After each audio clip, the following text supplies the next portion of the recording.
Hi everyone. In this video we're going to discuss complex numbers, which I hope that everybody remembers from foundations or pre-calculus, which was very useful for whenever we talked about solutions or roots of polynomial equations.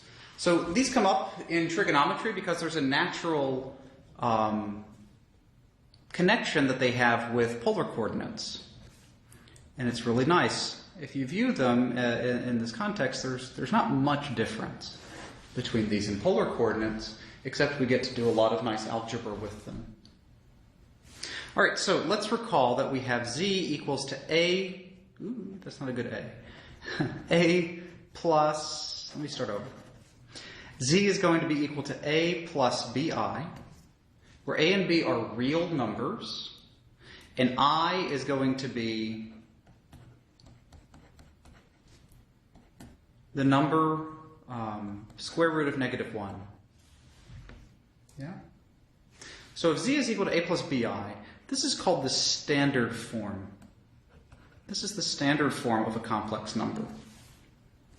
And we can graph this, if you recall from the course, in what's called the complex plane.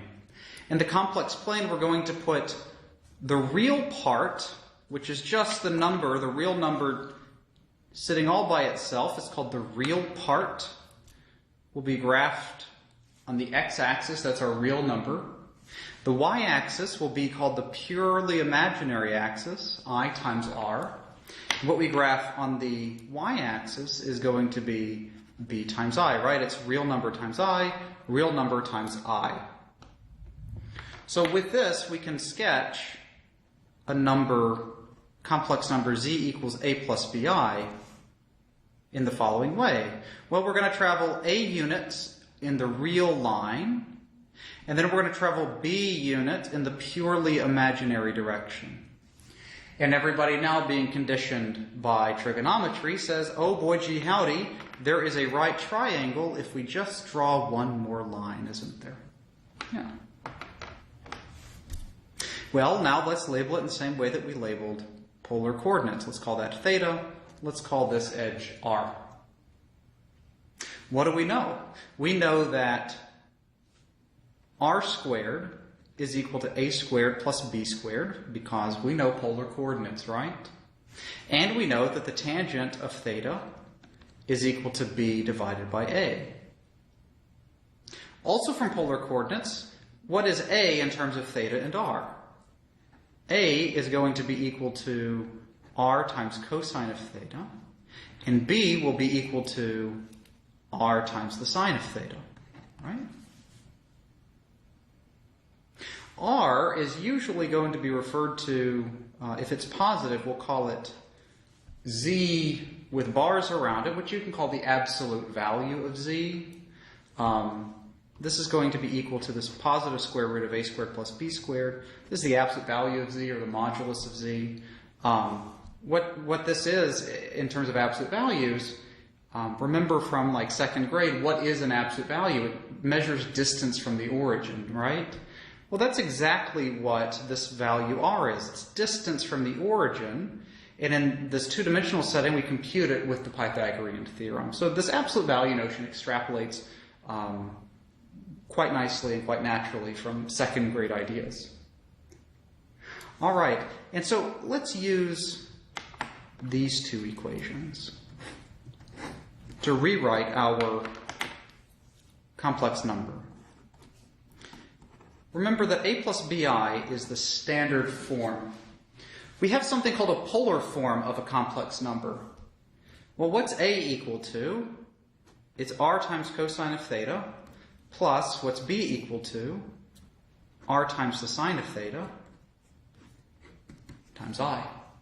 Well, I have a common factor now. I have r. And if we factor out r, we get r times cosine theta plus I times sine of theta. This is now the so-called polar form of your complex number z. There's a really nice theorem that we can't prove in this course. You need a little calculus for this, but it's due to Euler. And it states that e to the I theta, and it's a very beautiful theorem, e to the I theta is equal to cosine of theta plus I times the sine of theta. And so with this, we have another way to write the polar form.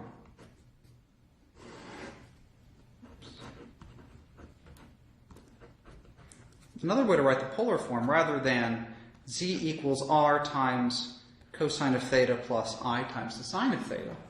Oops. Sine of theta. We can simply write this as r times, well, what's cosine theta plus I times sine of theta? By Euler's theorem, this is r times e to the I theta. This is a nice compact way to write the polar form. And it turns out it's really helpful for computations, as we will see. Okay, let's do some examples. Let's write z equals to 3 times e to the I pi over 3 in standard form. Pause the video and try to solve this problem yourself.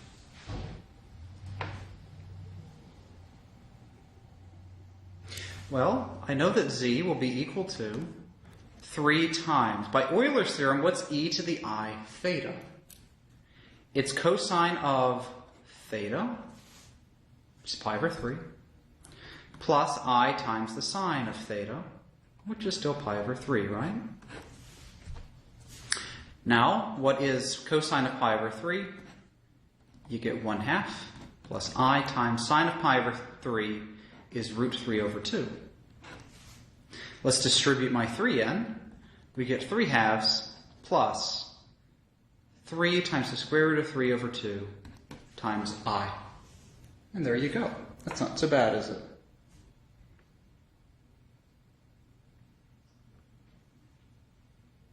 Okay, let's do another example.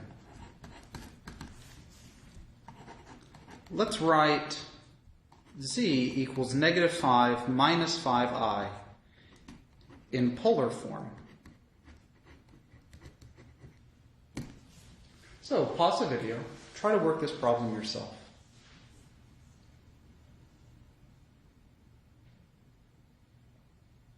Well, for polar form, I know that I need r and theta, because I want to write z equals to r e to the I theta, or if you prefer, I really don't care, r times cosine theta plus I sine theta. They're equivalent to me. So we need to go fetch r and theta. Well, let's remember how to find r. R squared is equal to x squared plus y squared, which is equal to, well, x squared or a squared, whatever you prefer, is going to be 25 plus 25, which is 50. So that means that r will be equal to plus or minus 2 times, oops, let me start over with that. Sorry about that. R is equal to 5 times the square root of 2. How do we find theta? We know that the tangent of theta is equal to y over x, or b over a. So that's -5 over -5, which is 1. But as we saw with polar coordinates, a sketch is going to be really helpful for us in this example. Let's sketch the polar coordinate. Here is the real line. Here's I times r. Here's our complex plane now. So now let's sketch -5 minus 5i. We go 5 units to the left, and we go down 5 units. And here is my point. Z equals -5 minus 5i. What quadrant must we be in, therefore? We need to be in quadrant 3, right? So whenever we pick off our angle theta that we're looking for, we need to make sure that the angle theta, whose tangent is 1, is in quadrant 3. So, let's write the polar form. We have r. Let's pick off r. You could do plus or minus for r as well. Sorry about that. The r that we'll pick is the positive, just for ease. We have cosine of, what theta value do we want to use? So 5 pi over 4 works, right? Plus I times the sine of 5 pi over 4. And let's just use Euler's formula and write it as 5 root 2 times e to the I 5 pi over 4. Yeah. This is the polar form. Let's do another example.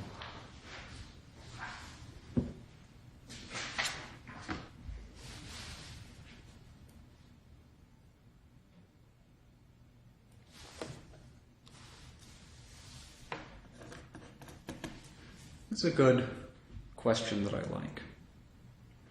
Let's let z be the complex number negative 5 minus 5i, our familiar friend.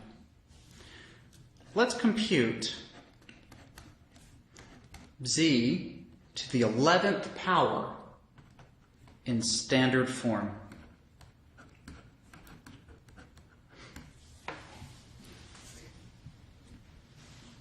Might want to pause the video, give this a shot. My hint for you as you go is do not try to FOIL this out 11 times.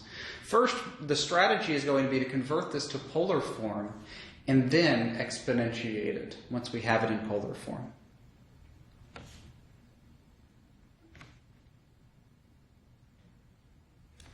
All right, so we know from our previous example that z is going to be 5 times the square root of 2 times e to the I times 5 pi over 4, right? That's z. Well, what's z to the 11th, therefore? How do we raise this thing to the 11th? Put parentheses around it and raise it to the 11th power. Yeah? Not much we could do with that. But now we have things multiplied to the 11th power. That's a lot easier to raise the product of a bunch of stuff to the 11th power than it is to raise added and subtracted stuff to the 11th power, because we don't have foiling. We don't have to distribute anything. This is super nice. So how does this work? We have 5 to the 11th power. This is 2 to the 1/2. So 2 to the power 1/2 to the 11th, the exponents multiply to get 2 to the 11 over 2. E to the power, again, the exponents multiply, so we get I times 55 pi divided by 4. And that looks fun. So we've now successfully computed the 11th power of z. However, the problem wants you to put it back in standard form, so we're not quite done yet. Let's go for standard form. This is 5 to the 11th times 2 to the 11 over 2 times cosine of 55 pi over 4 plus I times the sine of 55 pi over 4. How in the world do we compute this?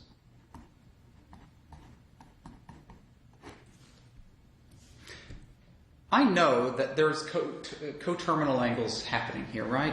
The question becomes, how many complete turns of the circle have we made? How many times does 2 pi go into this number 55 over 4? Pause the video. I want you to think about that for a second.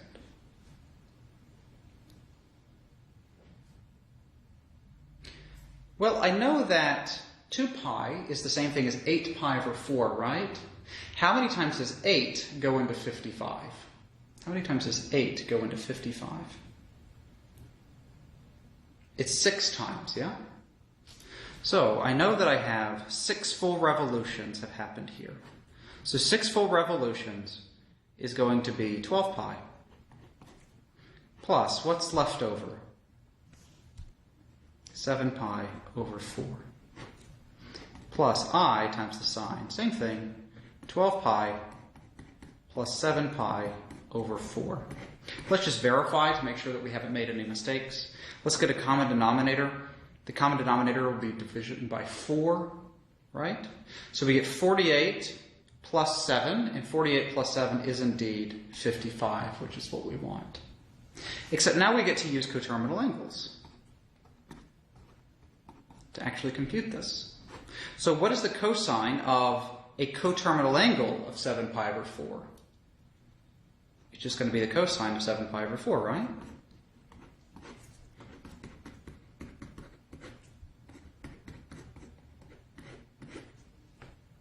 And now we can compute this. 5 to the 11th times 2 to the 11 over 2 times what's cosine of 7 pi over 4? That's the square root of 2 over 2. Plus I, the sine of 7 pi over 4 is negative square root of 2 over 2. And let's distribute. You don't have to simplify it, but I will. We get 5 to the 11th power. This is 2 to the negative 1/2 power. This is 2 to the negative 1/2 power. Negative 1/2 plus 11 halves is 10 halves, which is the 5th power. Minus 5 to the 11th times 2 to the 5th times I. And there we are in standard form. You don't have to do this exponent simplification, I don't suppose, but you do need to distribute it and get it in terms of a real number plus real number times I. This gives us something that's, this strategy gives us something that's really kind of powerful, and so powerful that we have something, we have a name attached to it. It's called de Moivre's theorem.